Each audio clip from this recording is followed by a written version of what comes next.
Welcome to the Creating Wealth Podcast, where Kyle Curtin takes you on an extraordinary journey alongside renowned multifamily real estate sponsors and syndication experts from every corner of the United States. We teach you how to harness the power of passive real estate investing and witness the transformation of your wealth building strategy. Let's create wealth together. What's up, guys? Welcome to episode 139 of the Creating Wealth Podcast. I am your host, Kyle Curtin. I hope everybody is having an absolutely phenomenal day today. Happy Monday. Today, we are going to be talking about the 7 members of your team that are absolutely crucial to success when it comes to self-managing multifamily property. So, you guys may actually be familiar because this, I talked a tiny bit about this on yesterday's Sunday call and the live Sunday call, on Sunday mornings. And I wanted to dig a lot deeper into it, and there was a member that I left out on here in the original slides that I wanted to make sure that I covered and release as an independent episode as well, because I feel like this team is absolutely killer.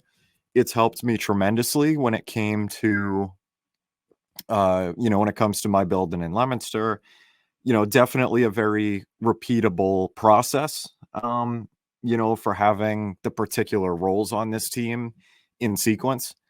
When you pick up another property or pick up a property in a different area than your other ones, you kind of have to build another team like this. And, So to kind of jump in, my friends, and again, this is, kind of just my opinion. Like I mentioned, I happily self-manage Leominster from 35 minutes away. And it works out pretty well, knock on wood, for the most part. I'll spend maybe like a day at the most every month, like one day, like collectively, usually it's a lot less than that to manage the whole building and any tenant texts that come through and checking to make sure rents have been delivered and that type of thing. But anyway, let's jump in. So first role is definitely an electrician. So for a couple of these guys, it might be like kind of common sense, but I still want to review it anyway for folks that may not be into the have crossed the chasm of buying that first 2 to 4 unit property yet and are not really sure. Or, for folks that may have just picked up that first building that, are still kind of learning the systems and the operations and, the optimization types of components when it comes to stabilizing multifamily property. So first one being your electrician. If you're an electrician, guys, I totally, understand, kind of disregard this. You might be able to do your own work in your own building and that type of thing and, be extremely safe and all that fun stuff. More power to you. That's absolutely friggin' awesome if you fall into that category.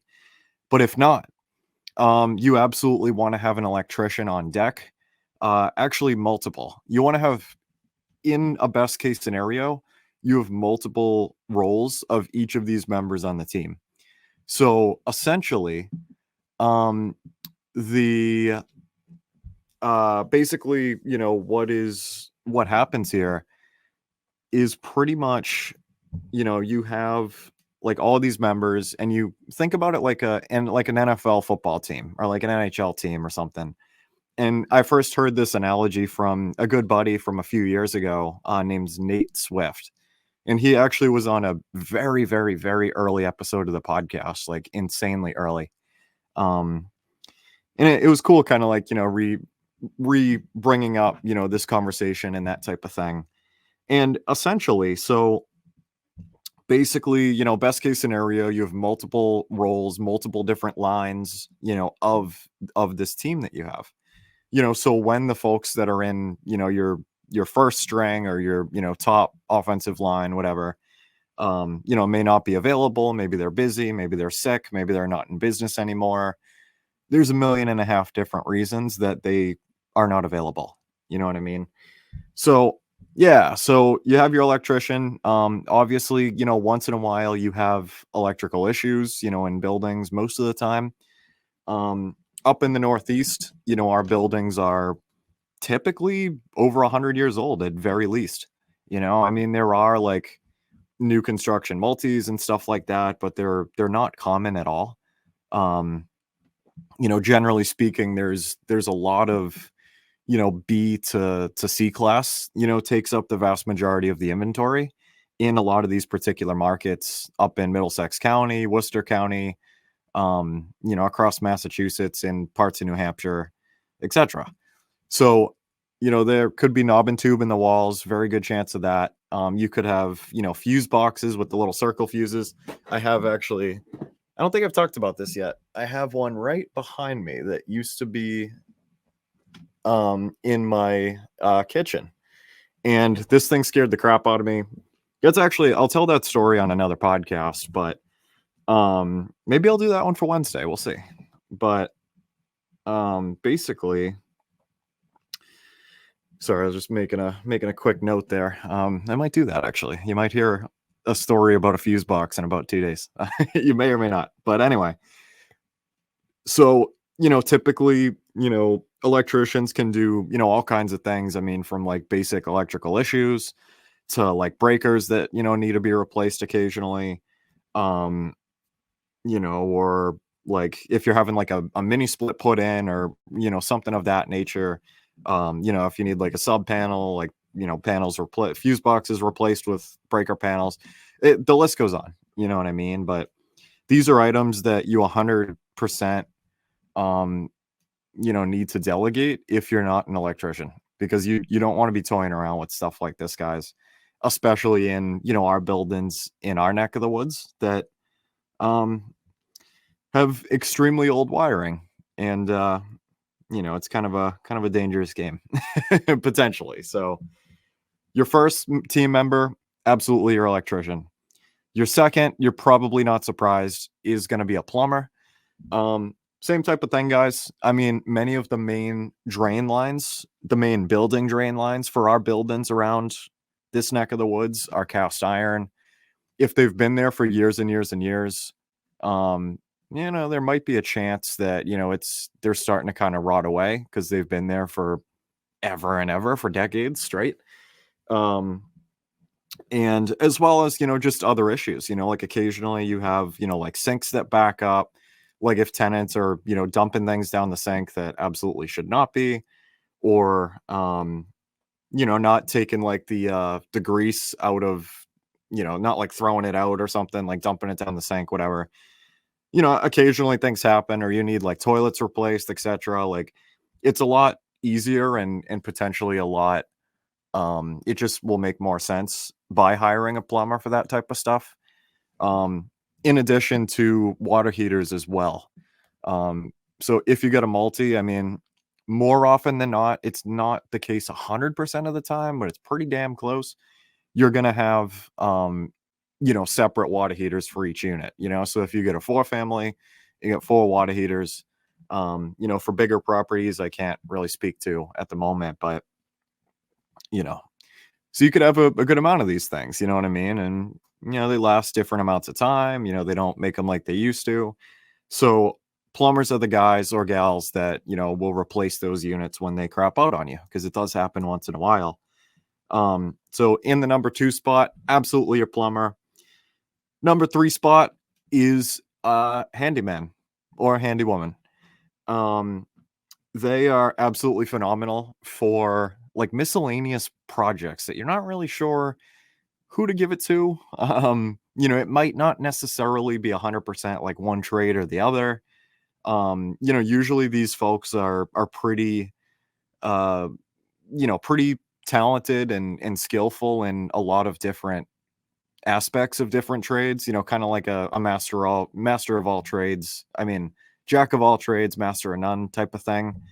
You could have handymen, put floors in, you could have them install exhaust fans, you could do 1.5 million different things, you know what I mean?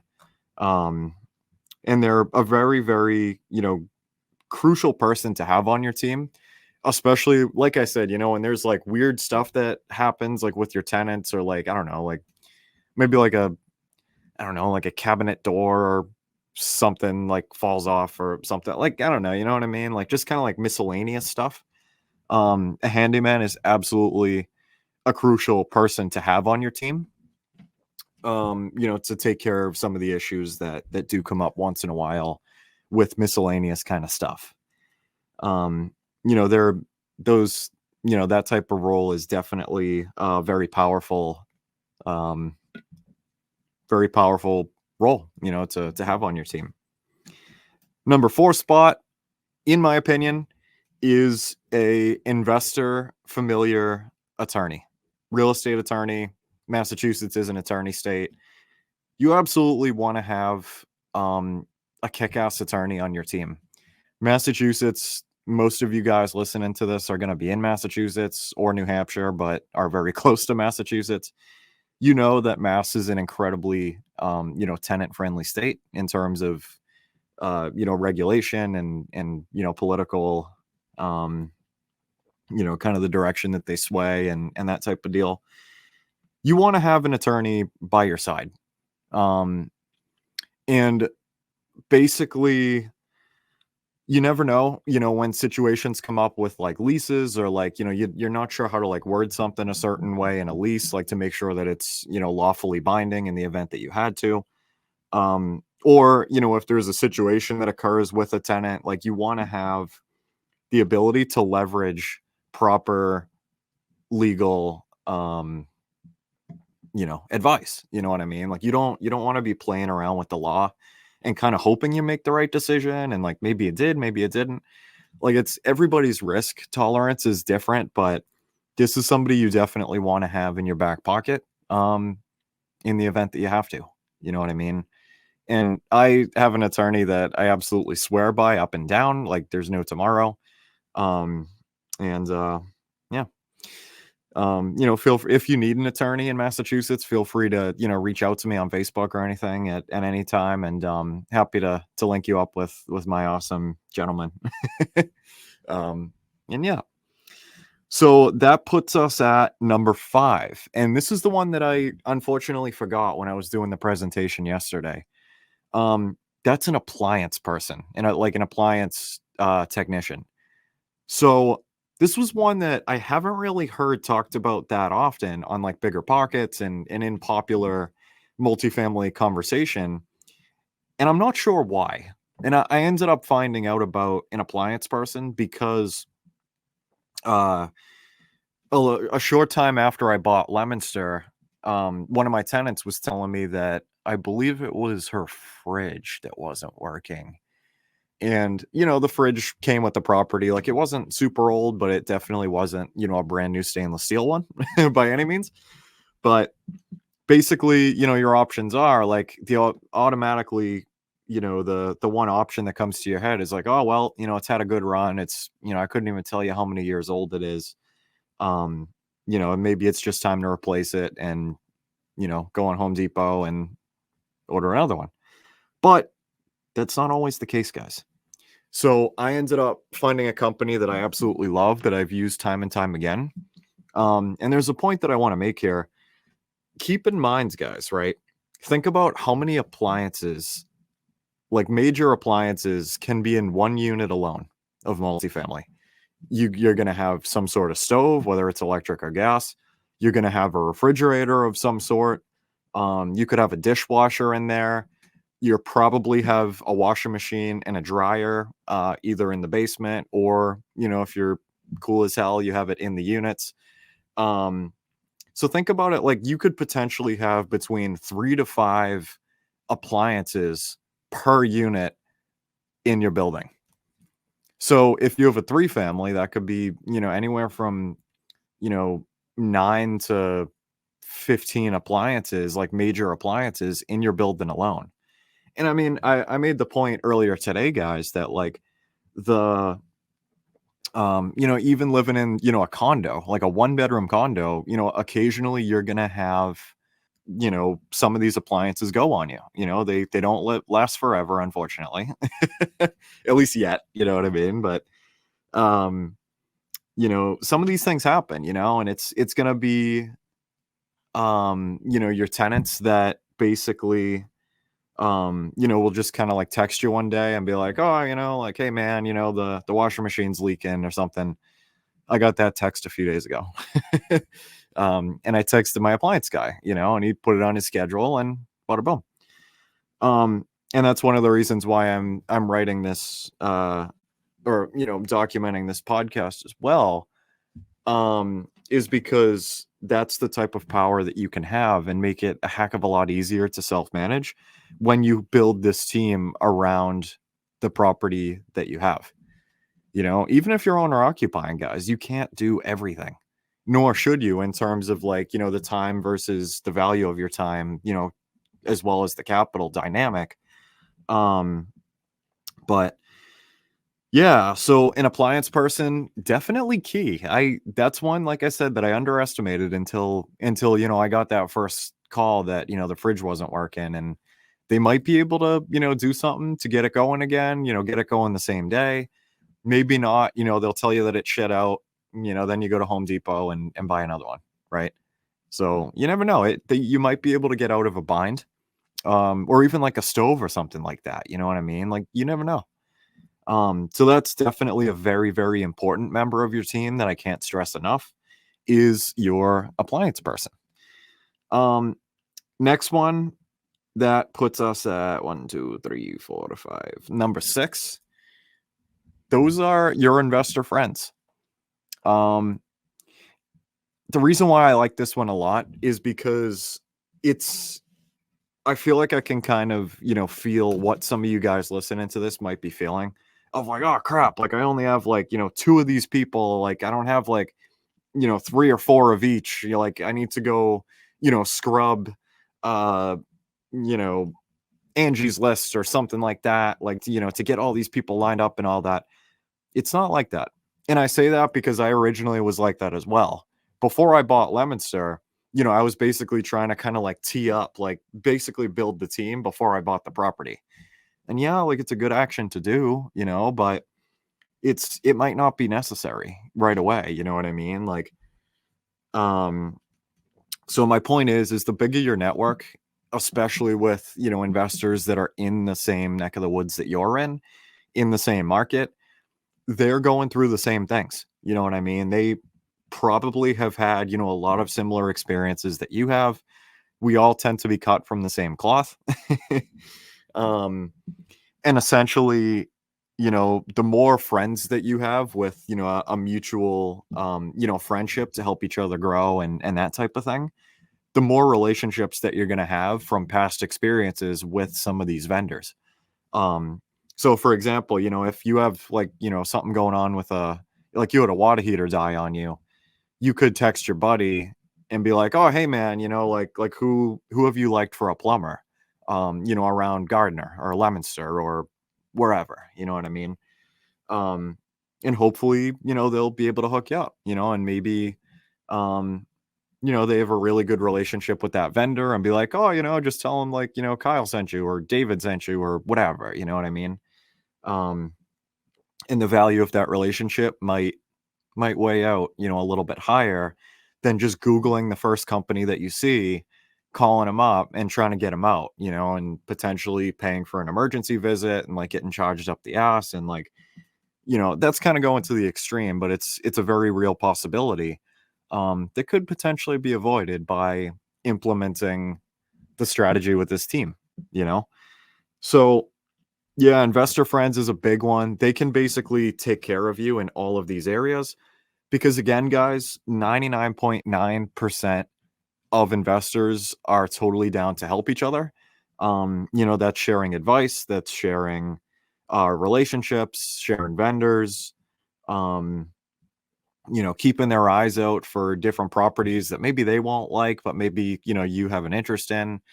You never know, so like basically growing your network in regards to your investor friends is an incredibly important one on here, because you never know like who has access to who and who has like, a super kick-ass electrician who is a kick-ass plumber.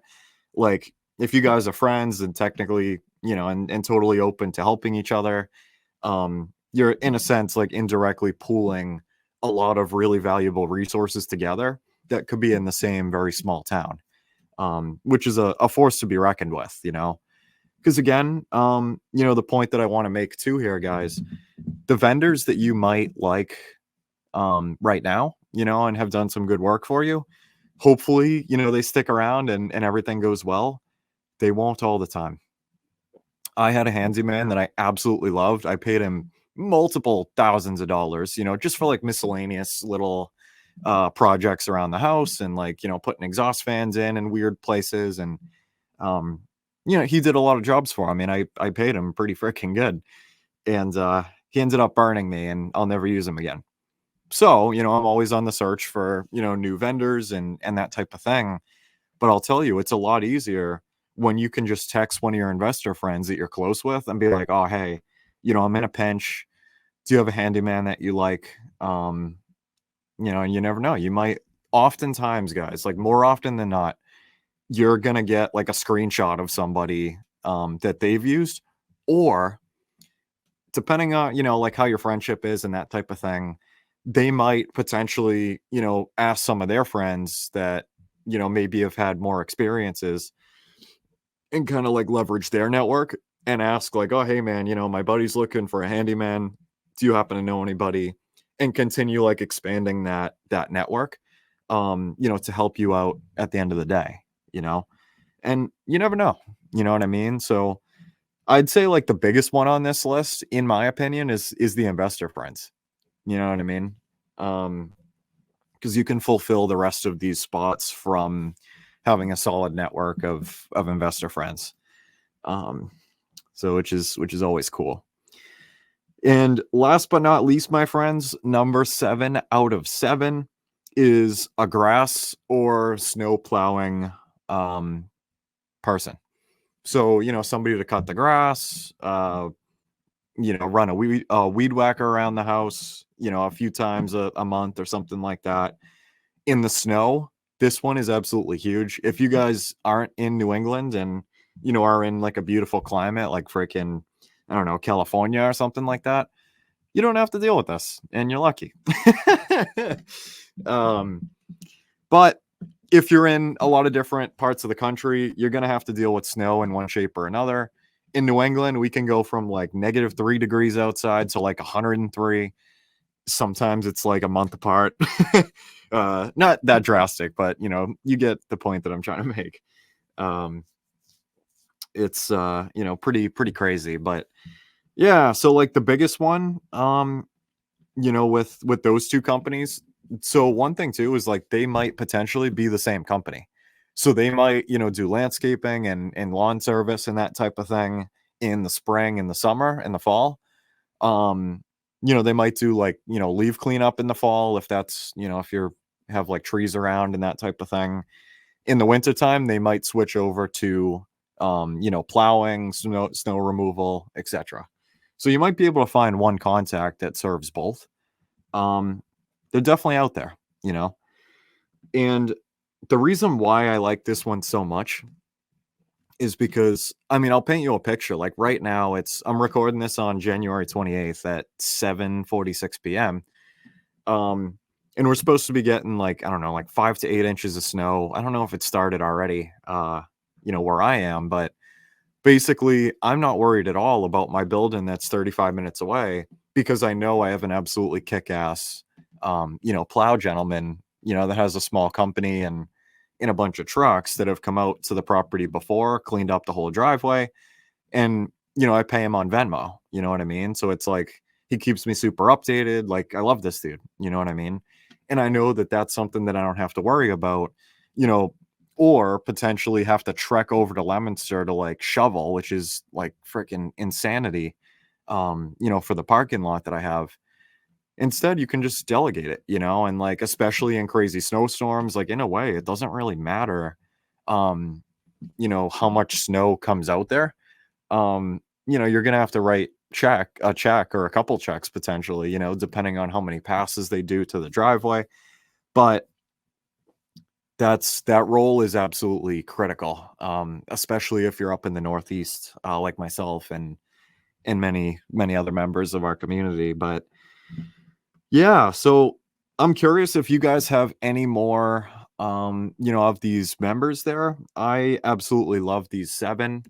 Like I mentioned, guys, best case scenario, you have multiple roles of each of these. I'm going to be super honest with you. I don't. I have a couple electricians that I've used. One of them I probably am not going to use again, but I know he's there if I had to, like if I was in like a super crazy pinch. I have an absolutely kick-ass plumber that I love dearly that a buddy of mine introduced me to. A handyman, I have, the guy I was telling you about that I've used in the past, but he ended up burning me, so I don't want to use him. But I know that if the situation came up and I was in a super crazy bind, I have somebody there, you know what I mean, to text. An attorney I have all day long. An appliance crew, I absolutely love the small company that has come out to the property a few times. Investor friends, I love all of you guys, each and all of you very much, and have an absolutely awesome set of grass and snow fellas. But and like I don't say that to brag or anything by any means, guys. Anybody can do this. If you are looking for people, if you're in like different parts of Massachusetts, feel free to reach out to me. Like if you need connections, I love meeting new investors and building relationships, building friendships, teaching people. There's a lot of people in our Creating Wealth Together Facebook group as well. There's actually almost 800 investors in here, and a solid like 95% of people are from Massachusetts and New Hampshire. So it's there's got to be somebody in there that at least knows a couple people that might be able to help you. So feel free to either reach out to me or jump into that group. There's always people there, always happy to help where I can and help you get what you need. So yeah, my friends, that's gonna be all for today. I want to thank you very much for tuning into this one. If you found it helpful, please leave a rating and a review. They're very much appreciated. I love doing episodes like this too that are super, super actionable. Feel free to send this to, somebody who hasn't bought their first house hack yet, who just bought their first one, maybe is still going through the optimization process and isn't, fully stabilized quite yet. Send it over to them. Maybe this might be able to help a couple people. And like I mentioned, guys, if you're looking for any kind of connection, feel free to post in our group like anytime ever, or reach out to myself. You can find me on Facebook or, a few other ways as well. And I will catch you all in the next one. Happy freaking Monday. And talk to you later. Goodbye. That's a wrap for today's episode. We want to thank you for being a valued listener of the Creating Wealth Podcast. Make sure to visit www.creatingwealth.com to connect with us. Dive into our ever-expanding library of informative blogs. Get access to our private investor portal and explore a wide range of additional valuable resources. Stay tuned for our next episode as we continue to create wealth together.